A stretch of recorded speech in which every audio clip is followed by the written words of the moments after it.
Good morning, dear students. Today we'll discuss the problems on Z transform. So first problem is like this, that is determine the Z transform of a given signal, and these are the values they have given. 1 at n is equal to -1, 2 at n is equal to 0, -1, n is equal to 1, 1, n is equal to 2, 0, and otherwise. So when we have an equation for Z transform, that is x of z is equal to minus infinity to infinity, that is summation minus infinity to infinity x of n into z to the power of n. This is the basic formula, and this formula carries 1 or 2 marks depending upon the frequency of the problem. Next we go on substituting the value for n. First thing is, this is a summation, sum of all the values, that means sum of all the values which lies within minus infinity to plus infinity. So in place of n you just write the -1. This is because this is the first value, so x of -1 z to the power of -1, that -1 and this minus n will be equal to +1. So -1 into minus, that will be +1, plus x of 0, in place of n I have written 0, 0, z to the power of n is 0, plus x of 1, z to the power of -1, x of 2, z to the power of -2. I have written only, I have replaced 2 by n, 2, 1, 0 and -1 by n. And next you go on substituting the values. So the x of -1, the value is 1, so 1 into z, this z, the x of -1 value is 1, and next x of 0 value is 2, z to the power of 0 is 1, that is 2 into 1 you will get 2. Next x of 1 value is, this is x of 1 value and the value is -1, that's minus z to the power of -1. Next x of 2 value is 1, x of 2 value is 1, that is 1 into z to the power of -2. This is the final answer for Z transform of a given signal. Next we look at the problem which is related to right sided and left sided sequence. Already we have studied that right sided sequence and the left sided sequence. So look at the problem.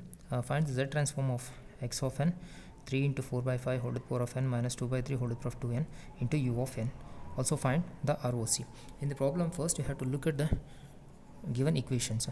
In this, the very important thing is u of n. So whenever you come across u of n, you just remember the range of u of n is 0 to infinity, 0 to infinity, that you have to remember. Next you write the formula, that is x of z is equal to summation minus infinity to plus infinity x of n into z to the power of n, and x of n value is this I have written, that minus infinity to infinity 3 into 4 by 5 whole to the power of n minus 2 by 3 whole to the power of 2n into u of n and z to the power. This is your x of n, this part is your x of n and this is your z to the power of minus n. Now you split the given equation, you take 3 outside and it will be 4 by 5, and look at the range, that is 0 to infinity. Here I have written 0 to infinity because we are multiplying with u of n. The u of n range is 0 to infinity. So we have a signal that is 0 to infinity. So 0 to infinity 4 by 5 whole to the power of n into z to the power of n. Again you operate this part also, so by using the infinite sum formula. So 2 by 3, 0 to infinity, 2 by 3 whole to the power of 2n. So look at this, there is no u of n because we have already taken in the limits, 0 to infinity 2 by 3 whole to the power of 2n into z to the power of n. Next 3, 4 by 5, you take n outside, then you will get 4 by 5 z to the power of -1 whole to the power of n.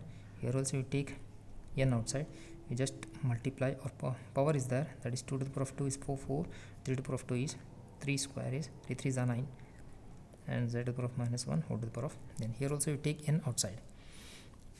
Next this will be in the form of alpha to the power of n, this is the right sided sequence formula. This alpha to the power of n, that is, so my summation n is equal to 0 to infinity alpha to the power of n can be written as 1 divided by 1 minus alpha.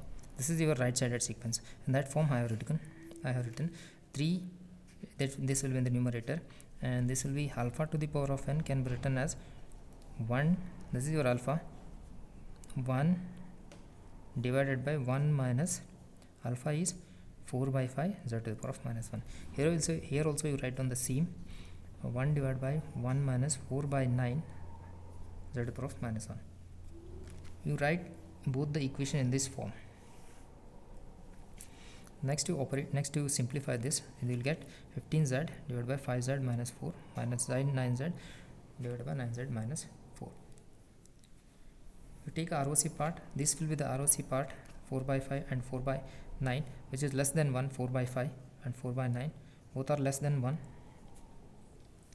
and your ROC will be greater than 4 by 5, that is mod z, the value of mod z will be greater than 4 by 5 and 4 by 9. This I have already discussed in the previous class while taking in ROCs.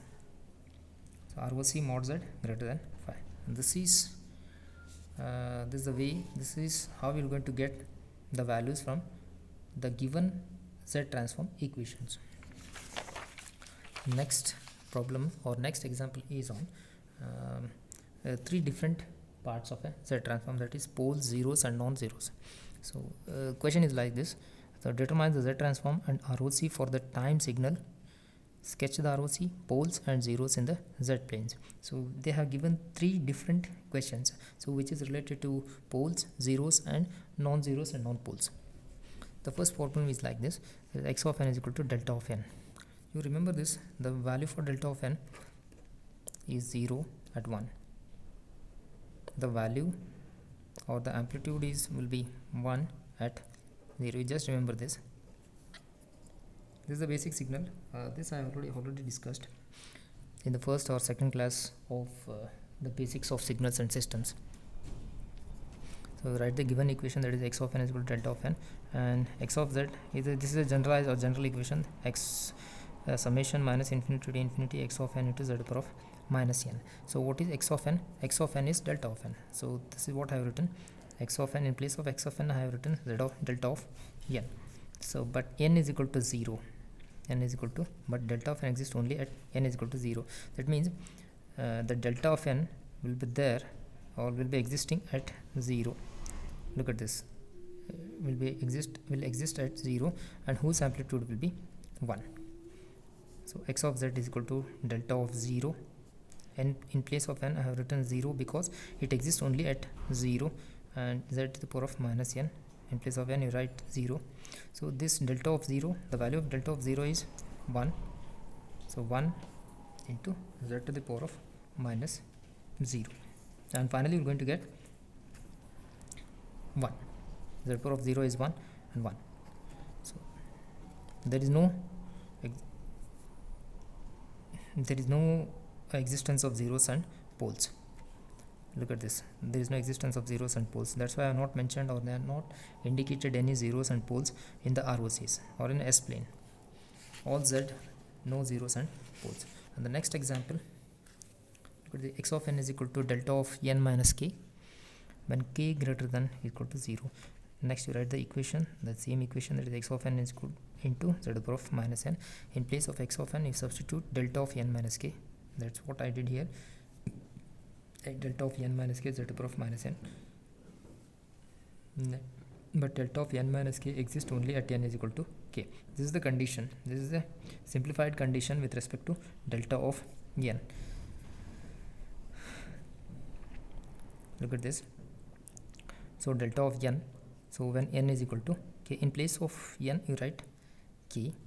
So delta of n minus k, that will be 1, and the value of this delta of n, x of n will be 1, and in place of n you write k, you will get z to the power of minus k, and this can be written as 1 divided by z to the power of k. There are k repetitive poles at the origin. So whatever the values you will get in the denominator, those will be considered as a poles. So whatever the values you will get in the numerator, that will be considered as a zeros. So in this case, there is an existence of poles in the denominator. There is an existence of poles. So look at the denominator, that is z to the power of k. So that means poles are existing. So poles are existing exactly at the origin. Look at the sketch. This is indication of poles. This is how we are going to represent the pole, cross mark. So next, x of n is equal to delta of n plus k when k greater than is equal to 0. You follow the same procedure for this also. So in place of x of n, you write n plus k. So therefore n plus k is equal to 0. Equal to 0. Therefore n is equal to minus k. So in place of n, you write minus k. So x of n, that will be 1 only. X of n, that is x of delta of n minus n plus k. n plus k will be equal to 1. Z to the power of minus n, that minus n or n, you write minus k. In place of n, you write minus k.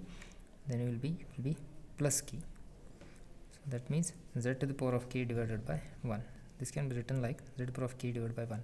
So what I said earlier, so anything which is present in the numerator will be considered as zeros. So all z, there are k representative zeros at the origin. That means z to the power of k divided by 1. The numerator indicates the zeros and the denominator indicates the poles. Now one zero is existing at the origin. This is what the indication or representation of zeros, a circle at the origin.